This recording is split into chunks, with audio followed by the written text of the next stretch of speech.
बात है कि ये जो माइक है ना, हर बंदे के मुंह के आगे जचता नहीं है। हर एंटरटेनर ज़रूरी नहीं बहुत अच्छा पॉडकास्टर हो। मुझे ये लगता है दिस थिंग जिस पे मैं बहुत बिलीव करता हूँ, और वो है न्यूटन का तीसरा law. Every action has an equal and opposite reaction. कि मैं जितना इधर मारूंगा तो दर्द भी उतना होगा, ज़्यादा मारूंगा ज़्यादा दर्द होगा। और ये इसको आप किसी भी अप्रोच से जाके देख लो, ये सच है। तो after I was done with this shoot, मुझे बहुत उम्मीदें थी कि मैंने फजल को बहुत दे दिया है। मैंने कहा अगर इसका फ्रूट नहीं मिला तो ज़्यादती होगी, और मतलब उम्मीद थी कि मिलेगा, कभी तो मिलेगा, क्योंकि मैंने बहुत दे दिया उसको। शदीद डिप देख लिया मैंने।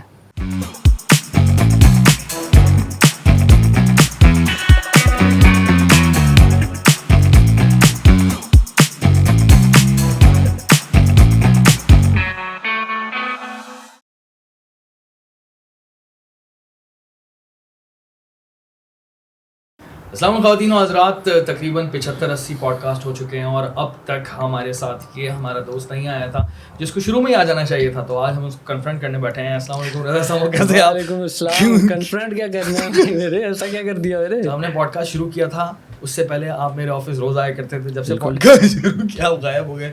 कहाँ थे आप गायब यार? यार मैं थोड़ा सा शहर की हरकत से थोड़ा दूर चला गया था ना, मतलब लोकेलिटी रहने के हिसाब से इलाका चेंज कर लिया था। मेरी नज़र में शहर ही चेंज कर लिया था। हाँ, सुबह ही बदल लिया था। हाँ सही बात है।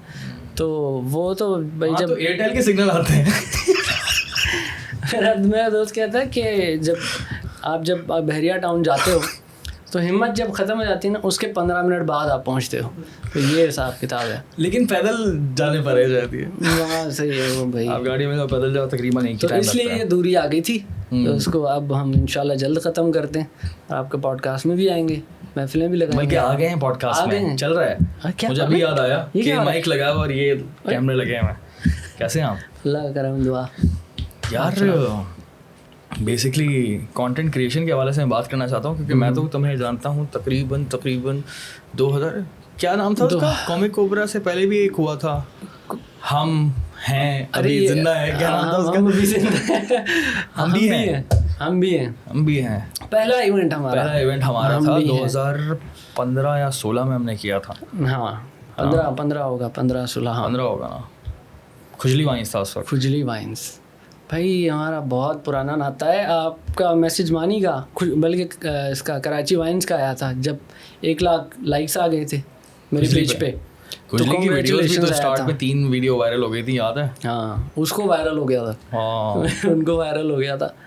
तो ये बड़ा पुराना हमारा सफ़र ये गुजरा है। लेकिन कंटेंट क्रिएशन की तरफ देखूँ मैं तुम्हारी जर्नी को, तो तुमने बहुत कुछ ट्राई किया यार, बहुत ज़्यादा ही। And almost everything worked as well in your favor. I would say yes, लेकिन मेरी उसमें ये गलती थी कि मैं किसी भी चीज़ पे स्टिक नहीं किया ज़्यादा देर, जो कि करना ज़रूरी था। मैंने किया, मतलब कि मैं पहले स्किट्स बनाता था, मेरा बहुत अच्छा सीन हो गया, वो चलने लग गई। फिर उसका जब दौर थोड़ा सा डाउन हुआ, मैंने जल्दी से रोस्टिंग पकड़ ली। रोस्टिंग का फिर रूजा किस साल की बात है ये रोस्टिंग पकड़ ली? रोस्टिंग मैंने 2018 में। You too smart because I remember that कि 2017 जो है ना स्किट्स का आखिरी साल था। जो मिलियन 2 मिलियन 3 मिलियन व्यूज आ रहे थे फेसबुक पर, यूट्यूब पर, वो व्यूज कम होना शुरू हो गए थे। वहाँ आई थिंक तुमने देख लिया था कि यार हाँ। एंड देन स्किट्स मुश्किल भी तो है शूट करना यार, आपको टीम चाहिए होती है साथ। एग्जैक्टली। और वो टीम भी तो मेरी फिर टूट गई थी ना। तो I had no other option कि वन मैन आर्मी बनना है, फिर कुछ अकेले करना पड़ेगा। तो मुझे तो यही समझ आया कि ह्यूमर ही झाड़ना है तो अकेले बैठ के खड़े होकर झाड़ लेते हैं रोस्टिंग। और वो ऑब्वियसली वर्क किया, मतलब दिखता है वो। अब फिर इसका भी दौर ख़त्म हो गया, रोस्टिंग का दौर ख़त्म हो गया। लेट्स टॉक अबाउट रोस्टिंग का दौर क्यों ख़त्म हुआ? What do you think about that? यार एक तो मुझे लगता है हर चीज़ का एक दौर होता है जो ख़त्म होना ही होता है ना। तो इस वजह से भी, और दूसरा ट्रेंड चेंज होते रहते हैं। अभी डेली व्लॉगिंग का चल रहा है और पॉडकास्ट जो हम कर रहे हैं उसका चल रहा है। आगे पता नहीं क्या आएगा। बट मोस्ट इम्पॉर्टेंट चीज़ जो मुझे लगता है कि अडाप्ट करना बहुत ज़रूरी है। वक्त से थोड़ा सा पहले कर लो ना, अर्ली अडाप्टर अगर आप बनते हो तो बहुत बेस्ट हो जाता है। देर नहीं करनी चाहिए, वरना नोकिया बन जाते हो। मैं हमेशा ये कहता हूँ। अच्छा पॉइंट है ना, नोकिया नहीं बनना। तो जल्दी जो है ना कुछ उठा लो। यहाँ से ये भी चीज़ है, Exit strategy either you आपकी। adopt, either you make your own thing, ये भी है, जैसे कि either you follow the trend or हाँ। you make your trend, ये भी है game. you make your trend. हाँ, How do you make your trend? अब ये बताओ ना कि रोस्टिंग पाकिस्तान में तो नहीं थी, हाँ तो I made this trend.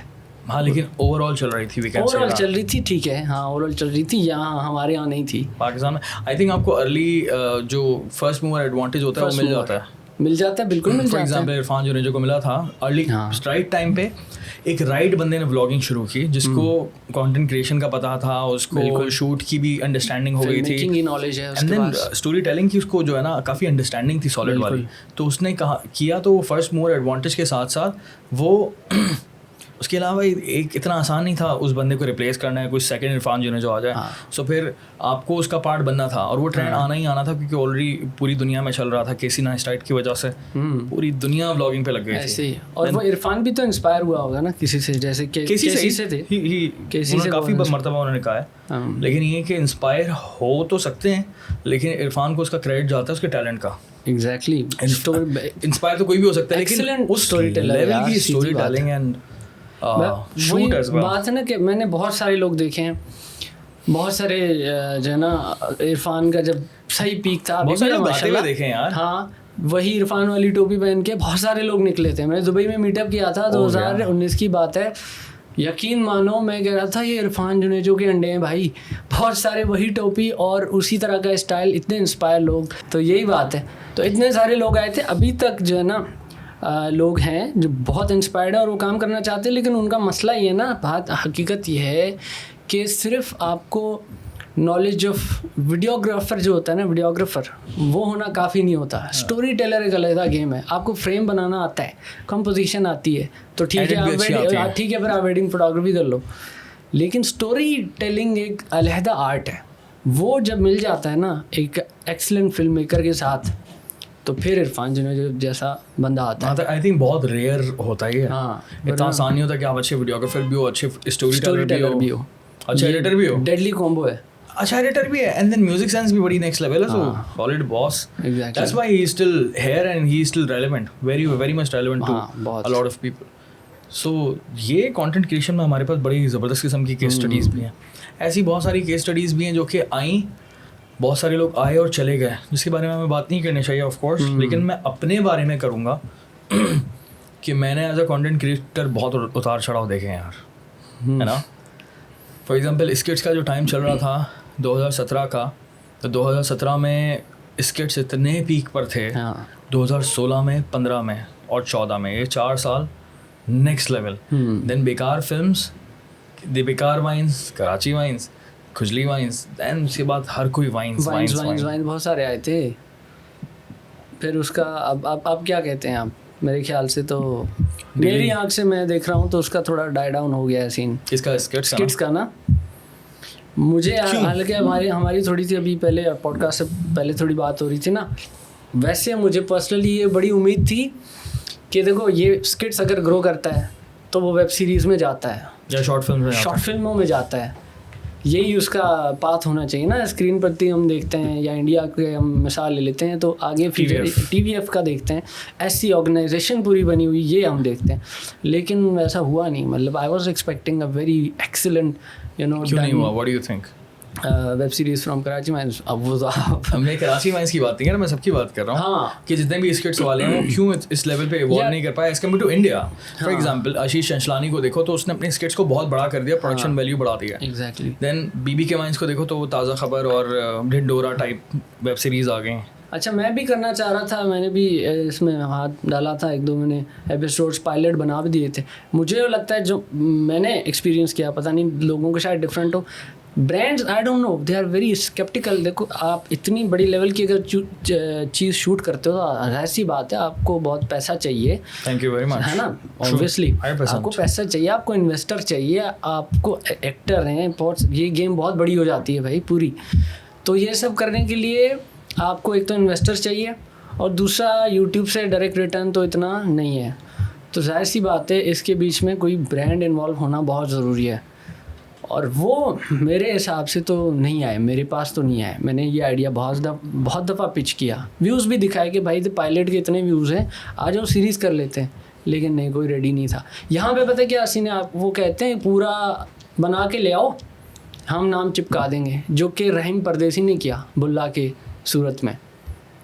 He made this all series Bulla, उसके बाद ही पिच्ड द ब्रांड जिस पे वो आ गया। लेकिन बड़ी मेहनत है उसके पीछे, लेकिन वही ना यार, इतनी मेहनत पहले आप करो, और देखो इसकी कोई गारंटी भी नहीं है।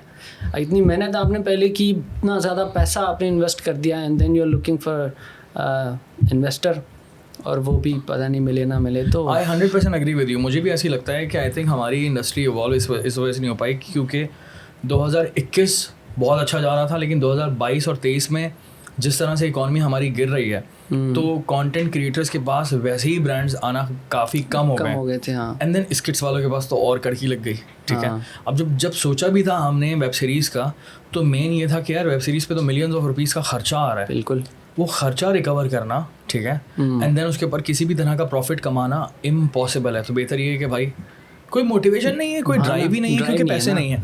एंड देन अब मैं देखता हूँ आशीष चंचलानी को या फिर ढिंडोरा को देखते हैं फॉर एग्जांपल। ढिंडोरा के लेवल की अगर आप प्रोडक्शन करते हैं, लिखवा भी अच्छी दें, तो इंडिया में अगर उसके पास टोटल व्यूज़ आ रहे हैं तो 100 मिलियन से ऊपर आ रहे हैं यार। 100 मिलियन से ऊपर आ रहे हैं व्यूज़। 100 मिलियन का मतलब क्या हो गया भाई? 100 मिलियन का मतलब हो गया रिकवरी हो गई। 100 मिलियन का मतलब हो गया पाकिस्तानी करोड़ों रुपए सिर्फ एड रेवेन्यू में मिल रहे होंगे उसको। देन ब्रांड भी चिपका हुआ है, आप देखें ब्रांड भी चिपका हुआ है। इंडिया में कितना ज़्यादा पैसे मिल रहे हैं ब्रांड को। उसने खुद भी किए हैं, तो ये यहाँ से भी उसकी कॉस्ट कटिंग हो गई, कह सकते हैं। ट्रू ऐसा ही है। तो वो तो लेकिन पैसे फिर भी कितने कमा लिए, तो फिर इसी वजह से वो बंदा नेक्स्ट वाले प्रोजेक्ट पे जाता है। एग्जैक्टली ऐसा ही है। अब बुल्ला उसने बनाई, वो आगे नहीं कर पाया। अगर हम लोग भी अपने पैसे इन्वेस्ट करके बनाते, मुझे नहीं लगता कि आगे हम कर पाते। डेड एंड हो गया ना यार, मतलब कि दिख रहा है कि यार आगे कोई है नहीं इसी। है कोई नहीं। That's very this is one of the biggest reason कि ये चीज़ है। ये वजह है कि कराची इवेंट्स की वीडियोस बहुत कम आती हैं। ये वजह जितने भी स्किट्स बनाने वाले हैं वो काफ़ी ज़्यादा डीमोटिवेटेड हैं। इट इज़ इंडस्ट्री ने सफ़र किया, हमारी इंडस्ट्री का इंडस्ट्री देख रहे थे हम, एज एन इंडस्ट्री इसको अलग हम देख रहे थे, और इसने बड़ा सफ़र किया। हमारी कंटेंट क्रिएशन इंडस्ट्री की एक तरह से एक कैटेगरी है जो कि डिक्लाइन पर है, स्किट्स वाली कैटेगरी, स्किट वाली। एग्जैक्टली उसी को मैं इंडस्ट्री कह रहा हूँ, और वो डिक्लाइन पे। Let's talk about podcast. Why, what do you think कि पॉडकास्ट अभी इतने हिट क्यों जा रहे हैं? पॉडकास्ट हिट क्यों जा रहे हैं? मुझे लगता है कि वो एक तो बात, एक जो चीज़, अब देखो आप भी स्किट करते थे, मैं भी स्किट करता था, आज मैं भी पॉडकास्ट कर रहा हूँ, आप भी पॉडकास्ट कर रहे हैं, और बहुत सारे यूट्यूबर चल रहा है, बहुत सारे यूट्यूबर्स पॉडकास्ट कर रहे हैं। तो एक तो यही वजह थी कि वो जो हमने एक चीज़ को प्राइमरी समझा था, वो उसने कोई सिला नहीं दिया। और दूसरा मुझे ये लगता है कि एक जब अब सर्टन एक्सपीरियंस आपको हासिल हो जाता है ना, तो there is this thing in you कि आप चाहते हो कि यार I want to talk to people, और आपके अंदर एक चीज़ होती है। अब देखो अगर हम स्किट्स भी कर रहे हैं ना, किरदार कर रहे हैं, एक दानियल शेख की भी तो आवाज़ है, वो कब आएगी? तो दिल करता है ना, आपका भी करता होगा। तो उस वजह से ना मैंने तो इसीलिए स्टार्ट किया था कि यार I want to know people and I want people to know me through podcast. तो इसलिए जो शुरू किया था, और लोगों के लिए वही कि नहीं था ट्रेंड, और फिर जब आ जाती है कोई भी नई चीज़, गैप जब भी होता है। Yeah, and I want to understand the smartest minds of Pakistan as well through this platform. ये कितनी बड़ी अपॉर्चुनिटी है कि तुम आ रहे हो और तुम किसी के साथ हो, तो कोई बड़ा ट्रेडर आ रहा है, कोई बड़ा बिजनेसमैन आ रहा है, कोई बड़ा एक्टर आ रहा है, कोई बड़ा हिस्टोरियन आ रहा है, पॉलिटिशियन आ रहा है, तो उससे कितना सीखने को मिलता है उस 2 घंटे के सेशन में। एग्जैक्टली, ये एक बहुत बड़ा बेनिफिट दिखा मुझे। तो उसका मतलब क्रेडिट भी हमें देना चाहिए जिन लोगों ने ये स्टार्ट किया अर्ली। ऑफ कोर्स जुनैद भाई ने स्टार्ट किया, मोरू और दुनिया में रोगन ने स्टार्ट किया। वो तो फिर हर दफ़ा हम लेट तो आते ही हैं, बट चलो आ तो जाते हैं ना, ये सही है। आई थिंक इंडिया में इतने सारे पॉडकास्टर नहीं जितने पाकिस्तान में मेन स्ट्रीम पर हम देखते हैं। तो हाँ, उधर बियर बाइसेप तो बहुत अच्छा है, उधर भी है, वीर इलाहाबादिया था नेक्स्ट लेवल है। बट आई थिंक इसकी ड्रॉबैक्स क्या दिख रहे हैं तुम्हें पॉडकास्ट के? पॉडकास्ट के ड्रॉबैक्स मुझे ये लगते हैं कि मुझे ये लगता है मसले में बात करते हैं, मसले वाली बात हो जाएगी, लेकिन खैर है भाई, हमने कभी ज़िंदगी में फ़िल्टर नहीं लगाए। बात है कि ये जो माइक है ना, हर बंदे के मुंह के आगे जचता नहीं है। ये उसके सामने होना चाहिए जो बोलने के काबिल हो। सही ऐसे है? ही बिल्कुल। हर एंटरटेनर ज़रूरी नहीं बहुत अच्छा पॉडकास्टर हो, मुझे ये लगता है। पॉडकास्टर होता क्या है? Podcaster is a host, I believe is a host. हाँ, I think is a conversationalist. नहीं है, बिल्कुल है, बट दोनों कॉम्बिनेशन है। हाँ, कॉम्बो है ना। होस्ट भी तो है ना, आप चीज़ से निकलवा रहे हो ना, उससे क्वेश्चनिंग कर रहे हो। कन्वर्सेशन स्टार्टर का जो होता है वही होस्ट होता है ना। ट्रू। तो वो हर बंदा मुझे नहीं लगता कि है, अगर वो बहुत अच्छा एंटरटेनर है तो ज़रूरी नहीं कि वो बहुत अच्छा पॉडकास्टर हो। तो ये जो है ना ड्रॉबैक ये है कि अब क्योंकि this is very affordable, this all setup is very affordable, तो हर बंदे ने बस टेबल रख के और माइक रख के शुरू कर दिया, जिस वजह से बहुत कंट्रोवर्सीज भी आ रही हैं और बहुत controversies चीज़ें भी आ रही आएंगी और ज़्यादा फिर आएंगी अब फिर bro। ये भी फील्ड जो है वो फिर थोड़ी सी बदनाम होने जा रही है। क्या भाई, सब ने ही शुरू कर दिया है। अब मैं आपको ओपिनियन दूँ, ये तो बड़ी अच्छी बात है कि सबने शुरू कर दिया। उसका होगा ये कि अगर ज़्यादा लोग आएंगे तो उसमें अच्छे लोग जो हैं वो छट जाएंगे। हाँ, ठीक है, एक ये होगा पहली चीज़।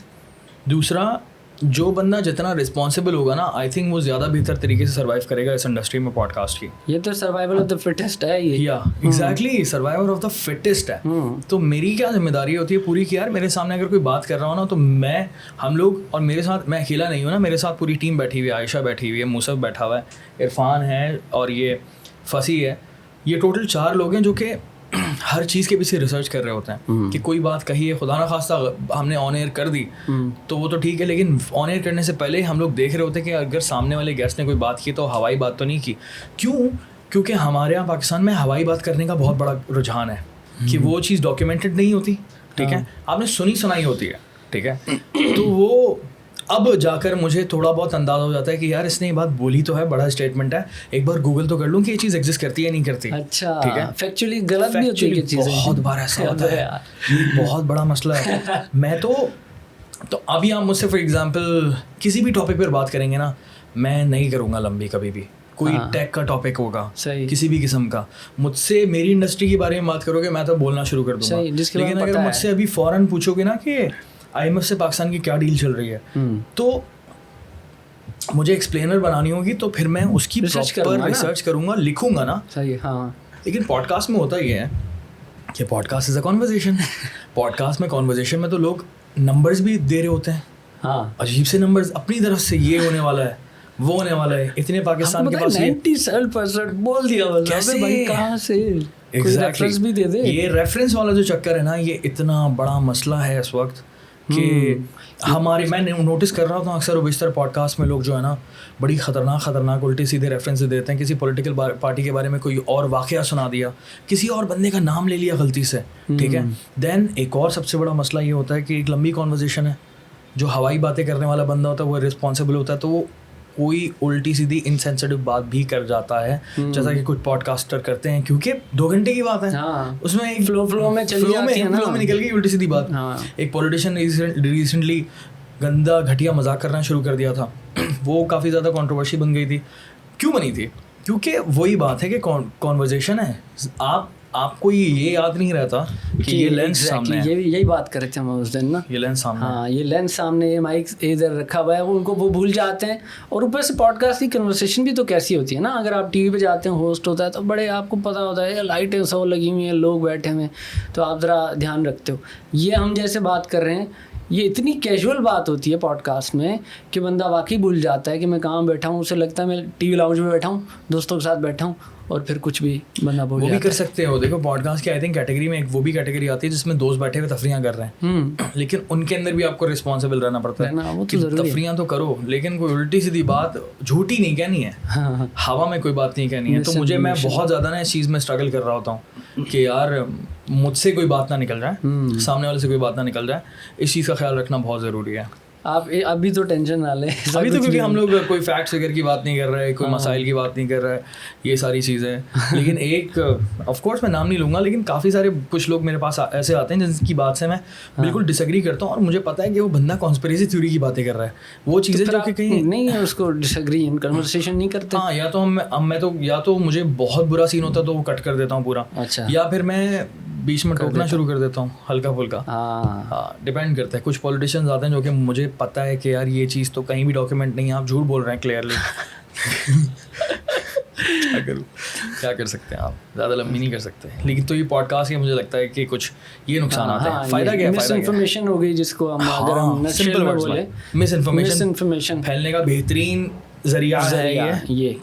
या लेकिन इसी वजह से मुझे एक्सप्लेनर्स पसंद है, और जिस पर मैं काम भी कर रहा हूँ कि भाई आपके पास लिखा होता है, एक्सप्लेनर डालूंगा तो उसके अंदर जो है मैं रेफरेंसेस रिसर्च होती है ना पहले यार, रिसर्च करनी होती है, फिर ये एक्सप्लेनर जाके बनता है। एग्जैक्टली। और ये बड़ा मिसिंग भी है, हम ध्रुव राठी जैसे लोग देख रहे होते हैं इंडिया के, यहाँ कोई नहीं है, ये गैप है। ये मैं आइडिया खुले देना चाहता हूँ, आप पकड़ लो, कोई पकड़ लो भाई, मुझे एक बंदा चाहिए। मैं काम कर रहा हूँ, लेकिन मसला ही मुश्किल काम है। मुश्किल तो है, ऑफ कोर्स टीम चाहिए, मुश्किल काम है, लेकिन यहाँ का पॉइंट ऑफ व्यू ज़रूरी है। हाँ एग्जैक्टली यार। अच्छा लेकिन मेरा सवाल, क्या आप यहाँ पे इस तरह खुल के फिर कर सकते हो बात, क्योंकि वो तो बड़े खुल के बात करते हैं। वो जर्मनी में रहता है ना, इसलिए। कौन? ध्रुव राठी? हाँ अच्छा, lives in Germany, that's why वो मोदी के खिलाफ इस तरह से बात करता है। हाँ लेकिन कर सकते हैं, आई थिंक कर सकते हैं, क्योंकि हम पॉडकास्ट में कर रहे हैं यार। पॉडकास्ट में मैं पॉलिटिशियंस की बात करता हूँ, हम क्रिटिसिज्म करते हैं, हम एस्टैब्लिशमेंट पर भी क्रिटिसिज्म करते हैं तमीज़ के दायरे में। आपने गालियाँ नहीं देनी, तरीके से आपने हवाई बात नहीं करनी, डॉक्यूमेंटेड बात करनी है, फिर कोई आपका इतना बुरा नहीं मानता। एंड देन आपको पता चल जाता है कि यार कौन बंदा किसके पीछे पड़ा हुआ है। अगर मैं एक पॉलिटिकल पार्टी के पीछे पड़ा हुआ हूँ और उन पर बना रहा हूँ तो पता चल जाएगा कि यार ये बायसनेस बड़ी क्लियर है, clear bias. So I think बड़ा अच्छा इसमें जो है ना हमारे पास गैप है, इसको फिल करने की बड़ी सख्त ज़रूरत है। पॉडकास्ट का फ़ायदा ये है कि वही वाली बात, ये भाई कह रहे थे कि फेसबुक पर ना काफ़ी एंटरटेनमेंट चलता था, प्रैंक्स चल रहे थे, स्किट्स चल रहे थे, या फिर गोरों का कंटेंट चल रहा है जिसमें उल्टी सीधी हरकतें हो रही हैं और सिर्फ वो एंटरटेनमेंट ही है। मीम्स बड़ी चल रही थी, मीम्स चलती थी। हाँ लेकिन पॉडकास्ट से एक सीरियस कॉन्वर्जेशन होती है किसी भी टॉपिक पे, जैसे अभी हम बात कर रहे हैं, तो अभी हम किसी इशू के हवाले से बात कर रहे हैं। अच्छा एक चीज़ ये भी है कि मैंने नोट किया, जो बड़ी उम्र के लोग हैं ना वो फेसबुक पे ज़्यादा है, मतलब मेरे अब्बा हो गए इस तरह, ये पूरी दुनिया में है ना। हाँ पूरी दुनिया में, इवन यूएस में भी, पूरी दुनिया में बड़ी उम्र के लोग। फेसबुक बहुत अर्ली आया था, 2004-5 में आया था, तो इन लोगों ने तो पिक कर लिया था। तो मैं नोट करता हूँ यूट्यूब पे इतना नहीं जाते, फेसबुक पे ज़्यादा स्क्रॉलिंग करते हैं। तो अब जो ये पॉडकास्ट जैसी एजुकेशनल टाइप चीज़ें आ गई हैं ना, तो ये वही वाली आवाम है जो उधर रुक जाती है मेरे ख्याल से। नहीं आई एग्री विथ यू, है ना, क्योंकि एक बहुत बड़ी ऑडियंस है जो कि 50 साल से ऊपर के लोग हैं जो कि हमें देख रहे होते हैं, और मुझे बड़ी खुशी होती है वो कमेंट्स देखकर कि एक इंसान मुझसे उम्र में बड़ा है और मुझे इज्जत दे रहा है और कह रहा है कि यार ज़बरदस्त काम है, तो बड़ी खुशी की बात है ये।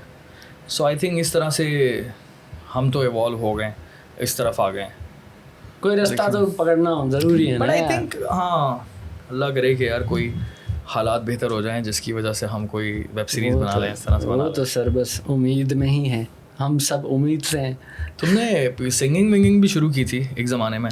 हाँ सिंगिंग मैंने शुरू की थी, लेकिन प्रोफेशनली कभी उसको मैंने परसू करना नहीं चाहा। और तीनों हजरात रसमो इज़ एन आर्टिस्ट बेसिकली, जितना मैं जानता हूँ इस बंदे को सिंगिंग का भी पता है, इसको कुछ जो इंस्ट्रूमेंट्स होते हैं हम बजाने भी आते हैं पहली चीज़, और उसके अलावा भाई एक्टिंग तो खैर आपको पता ही है, इसके अलावा मिमिक्री की बहुत अच्छी करते हैं मिमिक्री की बहुत अच्छी करते हैं, तो he is a proper artist, he is a proper artist. तो डांस भी बड़ा सॉलिड करते हैं यार। डांस शुरू में कितने डांस करते थे तुम? पहले 1500 लाइक्स तो डांस के थे कॉलेज के ज़माने में, उसके बाद उसी चैनल पे वो आगे चीज़ें और शुरू हो गई। बट ये सिंगिंग की जो आपने बात की वो मैंने बिल्कुल सीखी, 1 साल तक मैंने सीखी, और मेरा शौक़ था क्लासिकल म्यूज़िक सीखने का। वो हालांकि जॉनरा बिल्कुल मर रहा है, डाई डाउन कर रहा है, लेकिन मैं बड़ा फैसिनेट होता हूँ उससे आज भी। मतलब मेरा अगर आप फेवरेट म्यूज़िक डायरेक्टर पूछो तो संजय लीला बंसाली है, क्योंकि उसमें क्लासिकल टच होता है। तो मुझे आज तक कोई भी चीज़ संजय लीला बंसाली की म्यूज़िक वाइज बुरी नहीं लगी, बहुत अच्छी लगी है बल्कि। अच्छा हाँ सब सर बहुत ही कमाल लगता है। तो बात ये है कि मुझे वो ज़्यादा फैसिनेट करता है अपना ईस्टर्न क्लासिकल म्यूज़िक, तो वो सीखना मेरा बस शौक़ था, मुझे पता था इसको मैंने परसू नहीं करना। But it just feels good कि आप जो मुश्किल कोई सुर लगा सकते हो ना, तो उसकी फीलिंग अपनी होती है यार। हाँ उसकी फीलिंग अपनी होती है। तो मैं जब कोशिश करता था, I was average in singing, तो मैं चाहता था, क्योंकि मुझे पता था कि यार ये नोट है जो मुझसे नहीं लग रहा, because I am not vocally trend. तो मैं कह रहा था कि यार सीखूं, मुझे वो करना है, वो ज़रा पकड़ना है। और वो जब अच्छा मैंने पकड़ लिया सीखने के बाद, तो फिर मैंने कहा हाँ अब सही है, बस ठीक है। ये अपने लिए ही था, अपने हद तक ही था, दोस्तों को सुनाने के लिए स्टूडियो में बैठे। मेरी एक बंदे से मुलाकात हुई थी तीसा अवार्ड्स के टाइम, जिसका नाम है ज़ीशान अली। उन्होंने कहा था कि मैं खूबसूरत सिंगर, मैं रज़ा समो का दोस्त हूँ। तो उस बंदे से कॉन्वर्जेशन करके आई वाज सो शॉक्ड। और ये बात है 2021 की। और उस वक्त वो इतना मशहूर नहीं थे, ठीक है, लेकिन वो बहुत एक्सपीरियंस हासिल कर चुके थे। और आज वो बंदा जो है वो अभी भी ना उस मुकाम पर नहीं है जिस मुकाम पे जाने वाला है। वो जाने जिस पे आने वाला है ना, वो मुझे पता है, मैं रिवील नहीं करूँगा, बट आप mark these words, he is the next big, very big star. किसके बारे में बात कर रहे हैं? मतलब रिवील नहीं कर सकता, उसने मुझे सरप्राइजेस दिए हैं कुछ। लेकिन हम ज़ीशान के बारे में बात कर रहे हैं, ज़ीशान अली के बारे में बात कर रहे हैं। उनकी जो कुछ मशहूर चीज़ें नेस्कैफे बेसमेंट की जो थी, तेरे जिया होर दिसदा, तेरा चुप रहना, अभी सादगी तो हमारी ज़रा देखिए बहुत वायरल गया, उसको वायरल हो गया 2 मिलियन व्यूज़। क्यों हो गया होगा वो वायरल? वो जबकि एक तरह से डाइंग कैटेगरी थी, डाइंग कैटेगरी, गज़लों की कैटेगरी। वो उनकी तो स्पेशलाइजेशन जो चाहते हैं वो गज़ल ही है, तो डाइंग कैटेगरी है यार। मैं उसको बड़ा अप्रिशिएट करता हूँ, ट्रस्ट मी, कि मेरा बड़ा पुराना दोस्त है वो, before he was this famous, इससे भी पहले 15,000 जब उसके लाइक्स थे। तो मैं क्योंकि म्यूज़िक सीखता था, तो उन लोगों से मेरी बातचीत हो गई थी जो म्यूज़िक से इंटरेस्टेड हैं या करते हैं। तो मेरी ज़ीशान भाई के साथ दोस्ती हो गई, ज़ीशान अली के साथ। तो मैंने नोट किया कि उनकी ये कैटेगरी है गज़ल, वो उसको नहीं छोड़ने वाले, या क्लासिकल म्यूज़िक को वो नहीं छोड़ने वाले।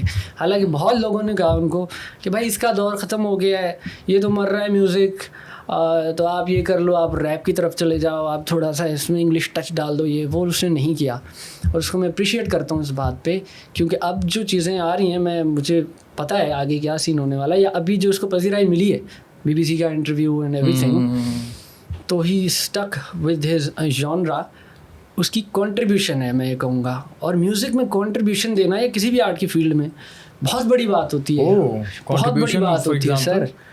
कंट्रीब्यूशन में मिसाल की बात, नुसरत फ़तेह अली खान साहब की कंट्रीब्यूशन थी, सही है।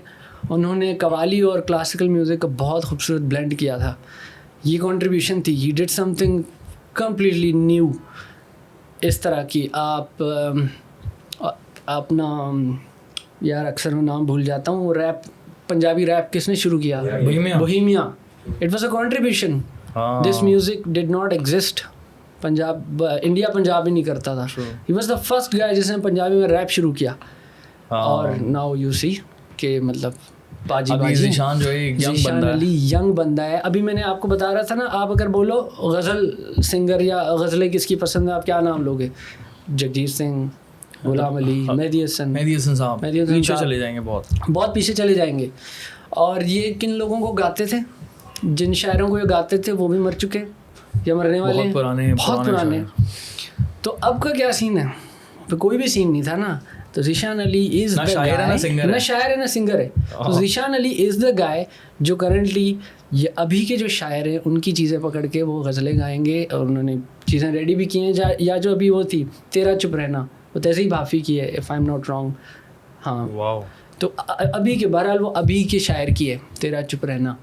तो किसी को नहीं पता था यार, कभी नहीं सुनी थी वो गज़ल। रीमेक बहुत हो गए ना, चुपके चुपके बहुत हो गया, बस हो गया ना। अब और क्या नया हमारे लिए क्या है? तो he is doing that, it's a contribution, it's a very big thing. Good point यार। हाँ, और इस बात को कंटिन्यू करते थोड़ा सा चलें कि ये मरा क्यों है। वैसे ये भी एक सवाल है, क्लासिकल म्यूज़िक मरा क्यों है? इसकी बहुत बड़ी वजह है कि जो इसके सरमाएदार थे ना, जिन्होंने हाथ में ले रखा था ठेका, वो इस इल्म को फैलाना चाहिए यार, वो कभी नहीं फैलाते थे। I remember talking to him about this. I remember this conversation. ये बात हुई थी exactly. बहुत हकीकत है कि जिनको क्लासिकल म्यूज़िक आता था, उन्होंने सिर्फ अपने बच्चों को सिखाया, और अगर कोई सीखने भी आता था तो उसको जलील किया और उनको आगे नहीं जाने दिया, या ऐसी कोई ट्रिक्स थी जो उनसे छुपा के रखी अगर आप इल्म को इस तरह बंद करके रखोगे तो आप मर जाओगे और आपके कमरे में ही वो मर जाएगा, और वो फन भी चला जाएगा, वो फन भी चला जाएगा। तो डायनासोर का पार्ट बन खुदा के जाएगा। वास्ते ये नहीं करो भाई। तो आप जितने ग्रेट हो उसको फैलाओ ताकि वो चीज़ मरे तो ना। हाँ तो ये अब अच्छा, Zeeshan Ali is an outsider. Zeeshan Ali is an outsider. Outsider का मतलब? आउटसाइडर का मतलब ये है कि वो कोई घराने से ताल्लुक़ नहीं है उनका, क्लासिकल म्यूज़िक के हाँ, कोई घराने से ताल्लुक़ नहीं है, अंडरस्टैंडिंग इतनी पक्की है, लेकिन अंडरस्टैंडिंग इतनी पक्की है, उन्होंने अपनी लाइफ गुजारी है उन लोगों के साथ जिनका ताल्लुक़ है, उनसे सीखा है बहुत कुछ। And now he is making his new way, अपना पाथ वो खुद क्रिएट कर रहे हैं, जो कि बहुत कमाल बात है। उनके बच्चे भी नहीं कर पाए, वो भी उसी के अंदर ही जो है ना सही बात है रह यार, गए। सही बात है। I am very excited about this basically, this whole journey of him. अच्छा मुझे ये बताएं कि माशाल्लाह से कंटेंट क्रिएटर से अब आप जो है वो क्या बन गए हो यार? क्योंकि कंटेंट क्रिएशन में भी तो माशाल्लाह से सारी कैटेगरीज तुमने कर ली हैं। तुमने जो है वो स्किट्स भी कर ली है, तुमने व्लॉगिंग भी कर ली है, ऐसे ही है।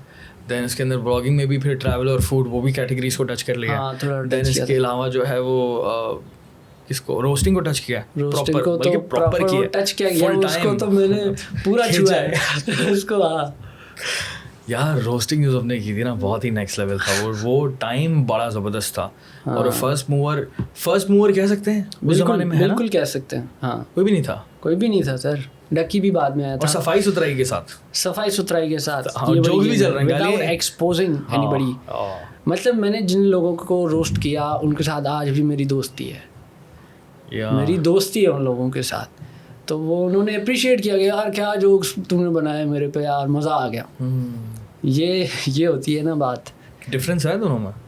किसमें? जैसे ऐसी रोस्टिंग करना जिसमें सामने वाले को बहुत बुरा लगे, हाँ, और ऐसी रोस्टिंग करना जिसमें बुरा नहीं लगे लेकिन ऑडियंस एंटरटेन हो। बड़ी थिन लाइन है, बड़ी थिन लाइन है। बड़ा बहुत दिमाग का काम है सर कि आप ऐसी, ये बहुत पतली सी लकीर है कि आप उसको ऑफेंड ना कर दो, लेकिन पर्सनल अटैक भी ना हो और उसको भी मज़ा आ जाए, हम भी हंस ले।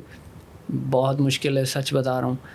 वरना आपको पता नहीं चलता, आप इधर गिर जाते हो, अगले को ऑफेंड भी कर देते हो। और फिर इसका तो ये है ना कि लोगों ने रोस्टिंग को एक्सपोजिंग से बहुत एसोसिएट कर दिया था। ट्रू, किसको एक्सपोज करूँगा मैं? Exposing is not roasting. वो नहीं है रोस्टिंग भाई, रोस्टिंग तफरीह है, वो तो तफरीह है। वो तो टीवी लाउंज में बैठे दोस्तों के साथ होती है। रोस्टिंग ऐसी कर दी कि सामने वाला बंदा मर जाए और ये जो है इसको फांसी हो जाए, इसको पुलिस उठा के ले जाए, और ना इसका यूट्यूब चैनल भी बंद हो जाए, तबाह हो जाएगी ना। ऐसी आजकल रोस्टिंग मैंने देखी है यार। करियर जो है ना डेड हो गए, ये पीछे पड़े नहीं दूसरे करियर के। हाँ, तो वो रोस्टिंग नहीं होती भाई, वो तो आपका फड्डा है। वो तो आपका फड्डा है अपना, और जो कि इंटरनेट पर आ गया, जो कि इंटरनेट पे आ गया और उसका नाम आपने रोस्टिंग दे दिया, कैटेगरी आपने फजूल में ज़ाया कर दी, बदनाम कर दी। वो बड़ी स्मार्ट चीज़ थी वो, यकीन मानो। मतलब मैंने नहीं देखा, बड़ी बात है, लेकिन मैंने नहीं देखा कोई ऐसा बंदा जो ऐसी खूबसूरत रोस्टिंग करता हो जिसमें मज़ा भी आए, अगला ऑफेंड भी ना हो। इंडिया में कैरी सर, कैरी मैं नहीं कहूँगा, कैरी तो मतलब ठीक है रोस्टिंग करता था, लेकिन अगलों की फिर वो उतार देता था।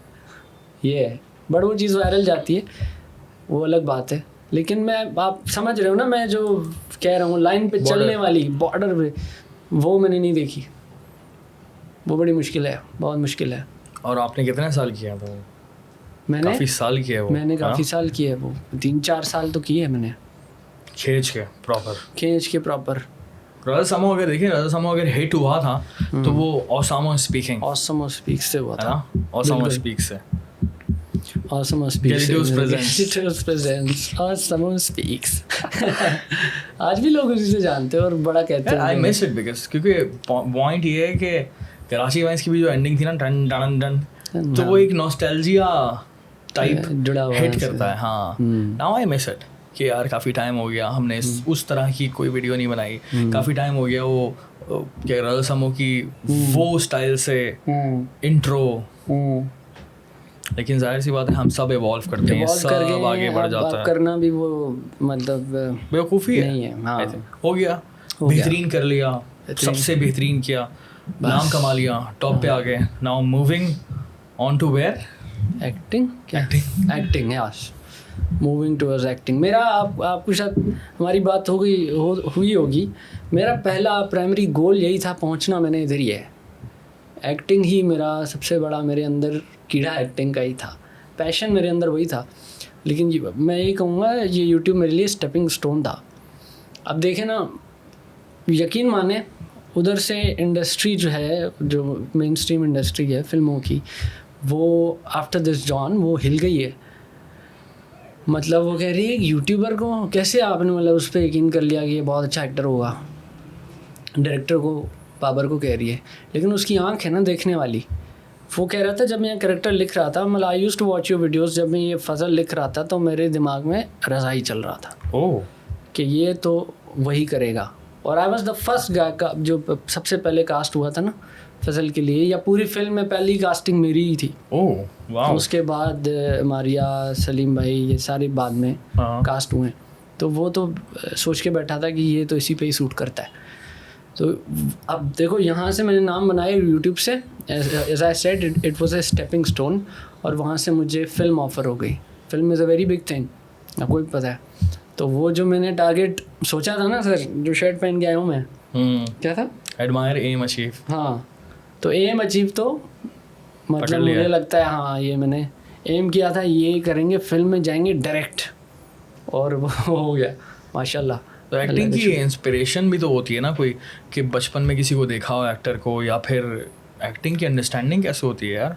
एक्टिंग की अंडरस्टैंडिंग, ऑब्जर्वेशन बहुत बड़ी चीज़ होती है। दूसरा मतलब होता है ना, पैशन होता है किसी में। मुझे बचपन अपना याद है, मेरे पास शाहरुख खान की सारी फिल्में पड़ी हुई हैं अभी तक, मेरे पास आमिर खान की सारी फिल्में पड़ी हुई हैं DVDs में अभी तक।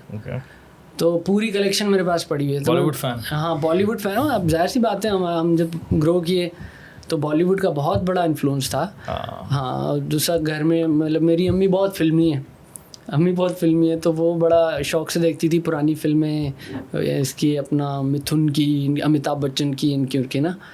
तो हम भी देखते थे बचपन में और वही चीज़ करने की कोशिश करते थे। अक्षय की तरह एक्शन मारते थे हम भी।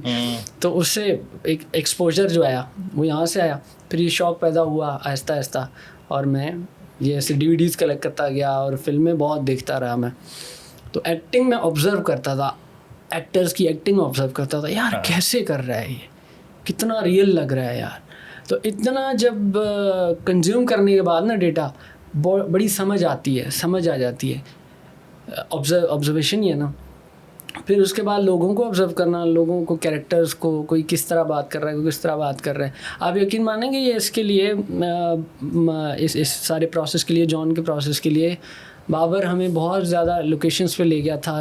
बाबर मार्केट हम गए थे, लांडी में एक मार्केट है, उधर जाने का मकसद 2 थे। एक तो हमने वहाँ से कपड़े लेने जो लगे कि उसी लोगों के कपड़े हैं, मतलब कोई गुची की शर्ट तो नहीं ना पहन सकते। ठीक बात है। तो एक तो वो था, और दूसरा उसने कहा यहाँ पे सिर्फ तूने लोगों को देखना है, ऑब्जर्व करना है। और कसम से मतलब मैंने ऐसे कैरेक्टर नहीं देखे, अलग दुनिया चल रही है। अलग दुनिया भाई। मैंने वहाँ पे एक बंदा देखा जो, अच्छा ऐसे लोग आप भूल नहीं सकते। मैंने एक बंदा देखा, मुझे ऐसा लगा मैं 80s में आ गया हूँ ना। एक बंदा, सर मिथुंदा वाले बाल, हाँ यार ये यूं पीछे वाले, वो संजय दत्त वाले बाल यूं पीछे करके, शर्ट पहनी हुई है स्ट्राइप्स वाली, टाइट कॉलर वाली, पोलो वाली, हाँ ये बटन खुले हुए हैं, और एक मखसूस सा चेहरा है, बोलने का स्टाइल अपना है, अंदाज अपना 40 साल पुराना। हाँ, मैंने कहा यार ये क्या लोग हैं। फिर कहीं देखो तो कुछ और ही बंदा, कोई और। तो मेरा सवाल ये होता है कि उनकी डेली लाइफ किस तरह की होती है, कि वो उनका कैरेक्टर इस तरह बनाया हुआ था उसने। वो टीवी पे क्या कंज्यूम करता है? वो पुरानी लोहा फिल्म देखता है, वो अभी तक वही देखता है। एग्जैक्टली, आई थिंक सो, ऐसा ही है, इसकी वजह से वहीं अटक गया भाई, आगे नहीं बढ़ेगा, वो अटक गए उधर, अटक गए। हाँ, तो ये ऑब्जर्वेशन जो है ना बड़ी ज़रूरी है। तो एक्टिंग इसी तरह ही, मतलब मैंने कोई क्लासेस नहीं लिए, मुझे कॉल आई एक बहुत सीनियर एक्टर बहरोज सब्जवारी की। तो उन्होंने आफ्टर वाचिंग द जॉन उन्होंने कहा बेटा आप ट्रेनिंग ली है आपने नापा से? मैं कहा नहीं, हाँ नापा से। तो कहते हैं कि फिर कोई ड्रामे किए थे पहले, कुछ किया था? मैंने कहा सर मेरा कोई ताल्लुक ही नहीं है, मेरा बस शौक़ था। एक्टिंग का, और बस मिल गई तो ये कर दिया। मतलब ही वाज स्टन्ड कि यार एक शौक रखने वाला आदमी परफॉर्म भी इतनी कमाल चीज़ कर रहा है, तो ये बड़ी बात है। ये तो बड़ी बात है वाकई। आई थिंक तुमने हॉलीवुड भी बहुत देखा है, जिसके बारे में तुमने बात नहीं की अभी तक। हाँ क्योंकि मुझे याद है तुम्हारा फेसबुक का स्टेटस जिसमें तुमने लिखा था IMDb की 200 फिल्में देख ली तुमने। हाँ बिल्कुल जो 200 टॉप 200 मूवीज थी सारी देख ली। 250 जो होती है ना टॉप वाली, वो सारी मैंने देख छोड़ी थी। ये पुरानी बात है, अब तो नई नई चीज़ें उसमें ऐड हो गई हैं, लेकिन हाँ वो मैंने सारी देख ली थी। मास्टरपीस देखे होंगे उस ज़माने लेकिन फिर मैंने एक चीज़ नोट की कि हॉलीवुड की जो वेस्ट की जो एक्टिंग है ना, वो बड़ी डिफरेंट है, और यहाँ जो हम करते हैं ना, हम ये बॉलीवुड है या हम जो करते हैं, वो बहुत लिखी पढ़ी एक स्क्रिप्टेड सी एक्टिंग लगती है मुझे। रियली? हाँ, मतलब बॉलीवुड की तो क्यों मेलो ड्रामा कहते थे ना बॉलीवुड को, उसमें तो ड्रामेटिक एक्टिंग होती है। मेलो ड्रामा मतलब थोड़ा सा ओवर। थोड़ा सा ओवर। हाँ, ये बड़ा दौर चला था ना, बॉलीवुड इज़ मेलो ड्रामा अभी तक। मतलब देखें तो रियलिज्म तो फिर ये OTT पे आ गया ना, नेटफ्लिक्स वगैरह, तो Bollywood is and was always मेलो ड्रामेटिक। तो वो एक्टिंग थोड़ी सी अलग है, वेस्ट की बिल्कुल अलग है। आप यकीन करें, बचपन में मैं कहता था यार ये इतनी अच्छी एक्टिंग क्यों नहीं कर रहा वेस्ट वाले। हाँ, मैं एक्टिंग नहीं कर रहा। हाँ, मैं एग्जैक्टली, वो एक्टिंग नहीं कर रहे, वो इतनी रियल लग रही है कि मैं कहता था एक्टिंग क्यों नहीं कर रहा। मैं जब कंपेयर करता था, यहाँ अक्षय की वीडियो देखता था या फिल्म कि वो इतने एक्सप्रेशन दे रहा है, फिर मैं देखता डिकैप्रियो तो कुछ दे ही नहीं रहा। हाँ, अरे भाई, I remember watching green mile recently, मैंने देखी थी, आपने देखी होगी प्रॉब्ली। ग्रीन माइल बिल्कुल देखी है। What a movie. सो देखो ना, सो मुझे टॉम हैंक्स का ही समझ नहीं आता कि वो क्या सीधा सीधा ऐसा लग रहा था कि किसी ने कुछ कह दिया और वो सिंपल अदा कर रहा है अपने अल्फाज। एग्जैक्टली। देन इसी तरह से टॉम हैंक्स की टर्मिनल भी देखें आप, टॉम हैंक्स की फिर बाकी मूवीज देख लें, फॉरेस्ट गंप देख लें, उसके अलावा डॉक्टर फिलिप्स भी है, बहुत सारी हैं। कैप्टन फिलिप्स, कैप्टन, हाँ, क्या फिल्म है यार, बहुत ही खतरनाक फिल्म, खतरनाक। So I think you are right, very real acting होती है यहाँ पे। और डिकैप्रियो तो मतलब बहुत ही कमाल मुझे लगता है।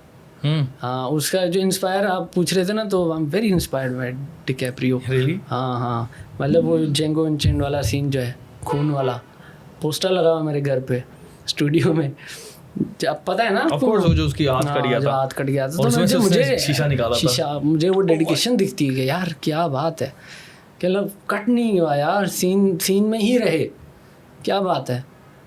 तो मैं, हाँ, मतलब मैं बड़ा क्रेजी इन मामलों में ना, मैं काफ़ी हद तक चला जाता हूँ कि यार चीज़ अच्छी हो, मज़ा आता है, पता नहीं क्यों। ख्वारी में, ये वाली में मेरे वो शेनैनिगन्स नहीं है कि यार मुझे हवा क्यों नहीं लग रही, पंखा कहाँ है, कम ऑन गाइस, दोबारा क्यों करा रहे हो, सैंडर्स खाना है, सैंडर्स खाना है, ये क्या लेके आया वो ये नहीं है मेरे चीज़ देनी है अच्छी, ये बस एक ज़बरदस्त पैशन है। अल पचिनो यार, क्या एक्टर है यार। कोई और सिनेमा देखा है तुमने इसके अलावा? ईरानी हो गया, जर्मन हो गया, या फिर कोई? मैंने ईरानी नहीं देखा, तारीफ़ें बड़ी सुनी है मैंने, ईरानी की बहुत तारीफ़ें सुनी थी। अभी परेश रावल की मैं देख रहा था वीडियो, बहुत तारीफ़ कर रहा था ईरानी सिनेमा की, काफ़ी सारे लोग भी बड़ी हाई रेटेड, जो भी डायरेक्टर होता है स्पेशली, उनसे बात करो तो हर कोई ईरानी फिल्मों की बड़ी तारीफ़ करता है, बड़ी। अभी कुछ लिमिटेशन भी है काफ़ी ना, कि ख़वातीन हिजाब पहनी हुए, तो कंटेंट की काफ़ी सारी लिमिटेशन आ जाती है, बट स्टिल उस लिमिटेशन के अंदर वो ऐसा परफॉर्म करते हैं नेक्स्ट लेवल, कमाल। और अभी तो ये OTT आने की वजह से ना, अब स्टोरीज जो है ना वो वाकई यूनिवर्सल हो गई हैं। कि अब देखे ना, मनी हाइस्ट वो कहाँ का था, कहाँ स्पेन का था, स्क्विड गेम्स कोरिया का था। तो अब कहीं से भी आ रही हैं चीज़ें, वो बात नहीं रही कि भाई एक तो इंडिया बना रहा है, हाँ पैरासाइट देख लें, तो अब वो बात नहीं रही कि ये एक इंडिया बना रहा है, वेस्ट और ईस्ट, अब हर जगह से बन रहा है, वेस्ट ईस्ट नहीं रहा। जॉन का भी अब आप जो है वो डबिंग करवा लो इसी बात पे, जॉन की डबिंग भी हो जाए तो क्या बात, तो इंटरनेशनल रिलीज़ हो जाए। अभी कहानी ये है कि जॉन आपकी जो मूवी थी वो हिट हो गई है। अब जॉन मूवी आने से पहले what were you actually thinking, आने के बाद क्या सिचुएशन है, तो इससे पहले की एग्जैक्ट फीलिंग बताओगे क्या थी? You are not expecting much? इसके इस प्रोसेस के में टाइम बड़ा लगा था ना, मतलब शूट जब हो गया और जब रिलीज़ हुआ तो कोई 3 साल तो लग गए। 3 साल का डिफरेंस आ गया? 3 साल, हाँ 3 साल तो लग गए, अब जाके रिलीज़ हुई है फिल्म। 2021 में जाके शूट कंप्लीट हुआ है, 21, 22, 23, हाँ 23। तो बीच में मैंने वाकई उम्मीद छोड़ दी थी कि मुझे लग रहा था यार ये तो मुझे नहीं लगता ये फिल्म आने वाली, ये वो वाली फिल्म है जो डब्बा हो जाती हैं जो डायरेक्टर के शेल्फ में पड़ी होगी। लेकिन फिर जब उस पर डिस्ट्रीब्यूटर अच्छा आ गया, हम आ गया, तो मुझे थोड़ी उम्मीद आई कि हाँ भाई अब सीन ऑन है। लेकिन एक चीज़ थी हमेशा से, after I was done with John, there's this thing जिस पे मैं बहुत बिलीव करता हूँ, और वो है न्यूटन का तीसरा law. Every action has an equal and opposite reaction. कि मैं जितना इधर मारूंगा तो दर्द भी उतना होगा, ज़्यादा मारूंगा ज़्यादा दर्द होगा। और ये इसको आप किसी भी अप्रोच से जाके देख लो, ये सच है। इस्लामिक अप्रोच से भी देख लो तो सच है, अच्छा करोगे तो जन्नत मिल जाएगी, बुरा करोगे तो दोज़ख मिल जाएगी। This is very very very true for me. And plus science में भी यही है, साइनोसाइडल वेव भी यही है। तो मैं बड़ा सोचता था इन चीज़ों के बारे में, और मेरा ये यकीन है कि जितना अच्छा किया होगा उतना ही अच्छा मिलेगा रिवॉर्ड, उससे ज़्यादा नहीं मिलेगा। अगर बुरा जितना किया है उतना ही बुरा आपको मिलेगा, उससे ज़्यादा बुरा भी नहीं मिलेगा। तो इक्विलिब्रियम जो है ना वो मेंटेन रहेगा। तो after I was done with this shoot, मुझे बहुत उम्मीदें थी कि मैंने फजल को बहुत दे दिया है। मैंने कहा अगर इसका फ्रूट नहीं मिला तो ज़्यादती होगी, और मतलब उम्मीद थी कि मिलेगा, कभी तो मिलेगा, क्योंकि मैंने बहुत दे दिया उसको। शदीद डिप देख लिया मैंने, शदीद डिप देख लिया ना मैंने। मतलब यूट्यूब बंद हो गया, यूट्यूब पे वीडियोस नहीं बना रहा, मुझसे कॉमेडी नहीं हो रही है तो डार्क हो रही है, गालियाँ आ रही हैं उसमें, या गुस्सा आ रहा है, पंच लाइन बन नहीं रही, जोन अलग चल रहा है। तो इतना अगर डिप मैंने देख लिया है, या वैसे शूट की ख्वारियाँ ने एवरीथिंग, तो फिर इसका मतलब पीक क्या होगी वो तो मैंने देखी नहीं थी। वो तो अब जब रिलीज़ हो रही है और जब लोग आ रहे हैं और ये तारीफ़ें हो रही, तो अब मुझे समझ आ रहा है भाई यस, इसका ये था फ्रूट। और अभी भी मुझे लगता है अभी भी और है ये, this is not the peak of John या फजल।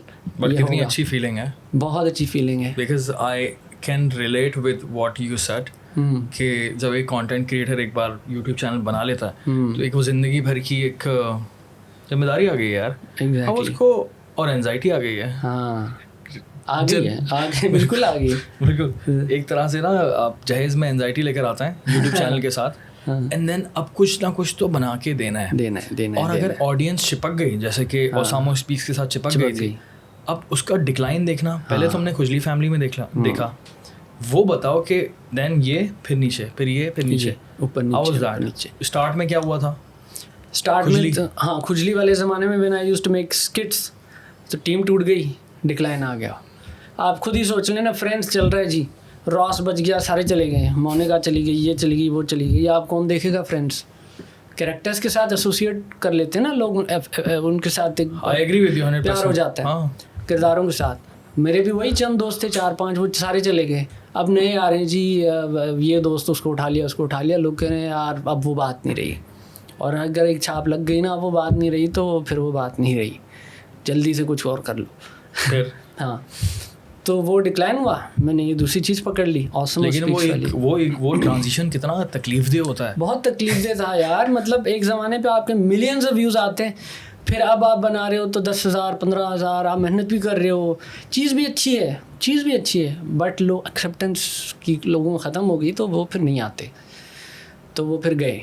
तो बड़ा बहुत सफ़र किया था मैंने, वो ये वाला भी बड़ा ये टाइम था कि जब फिर मैंने सोचा कि भाई अब कुछ करना पड़ेगा, अलग कुछ नया, दोबारा से एक नया व्हील क्रिएट करना पड़ेगा।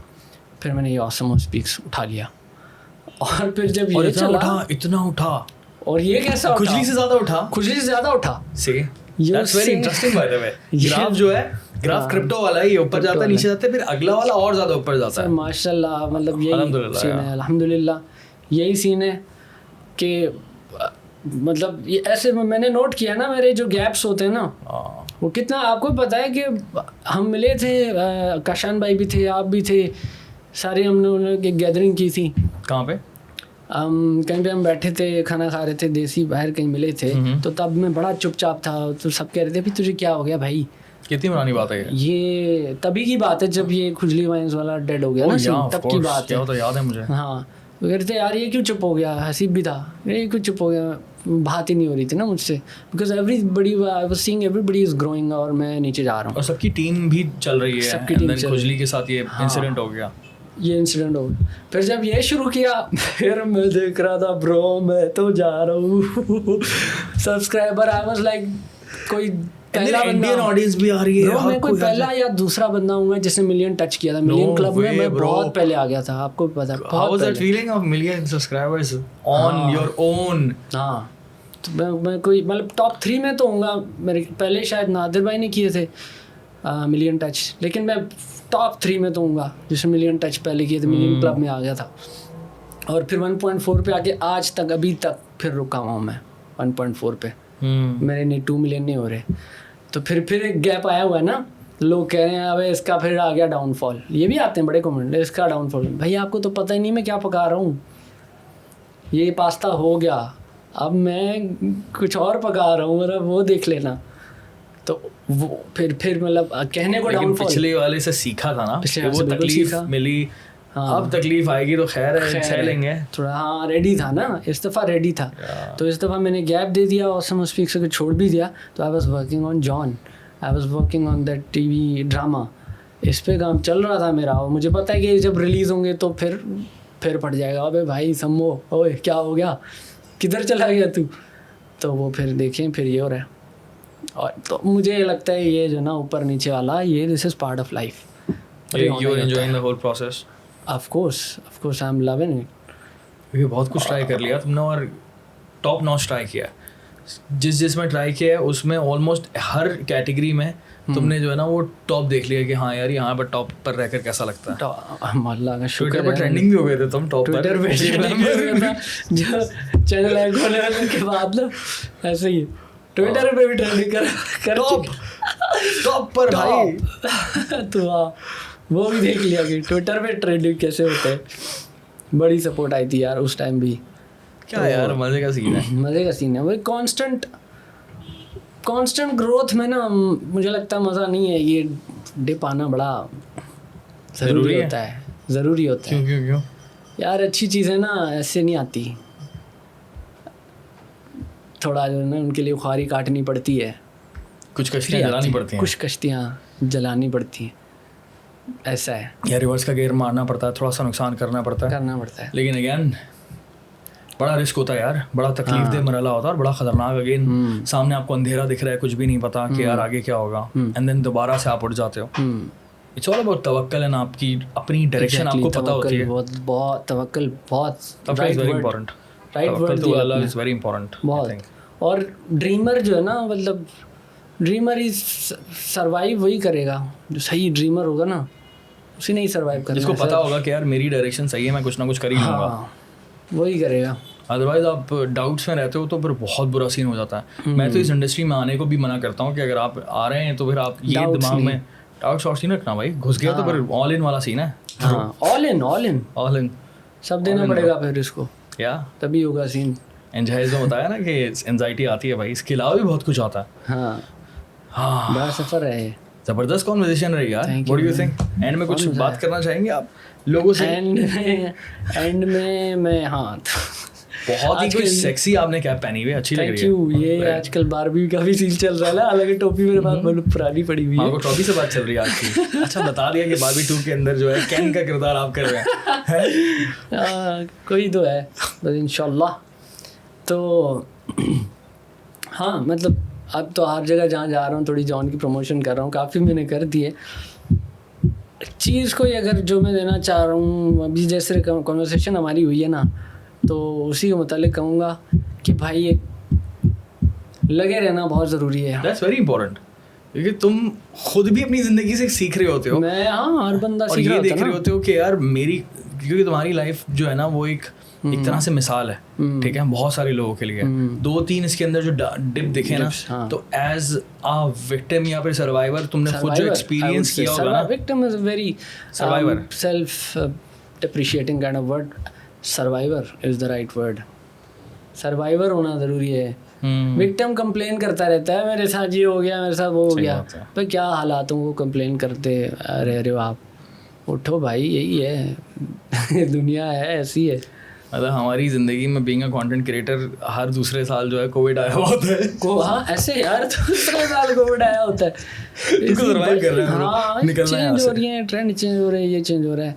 तो आप जो भी कर रहे हो भाई उसमें जो है ना एक्सेल अगर आपने करना है तो उसके चैलेंजेस आपको कबूल करने पड़ेंगे। So stop being a whiny, BITCH। Life is difficult. Life is difficult, it's unfair. तो जो है ना शेर बनना है भाई। या खवातीन और हज़रात, ये आपके सामने एक मिसाल बैठी हुई है, ठीक है? Success failure, success failure, success again माशाल्लाह से, and then And I'm ready for failure again. And I am ready for failure again as well, ठीक है? तो बीइंग अ कंटेंट क्रिएटर मैंने भी 2-4 इसी तरह से डिप्स देखे हैं और मैं तो अगले डिप के लिए भी रेडी हूँ। एंड ये सिर्फ कंटेंट क्रिएशन की बात नहीं, ये फिर हर दुनिया की फील्ड पर अप्लाई होती है, लाइफ की बात है, पूरी ज़िंदगी पर अप्लाई होती है कि कोई भी नुकसान आएगा उसके बाद आसानी है। ऐसे एंड देन तवक्कल तो अल्लाह वाली बात तो हमने की है। बिल्कुल। बस याद रखें न्यूटन का तीसरा लॉ। समझदार। थैंक यू थैंक यू भाई, गुड बहुत नाइट, शुक्रिया brother। अस्सलाम वालेकुम, वालेकुम अस्सलाम। Very very much.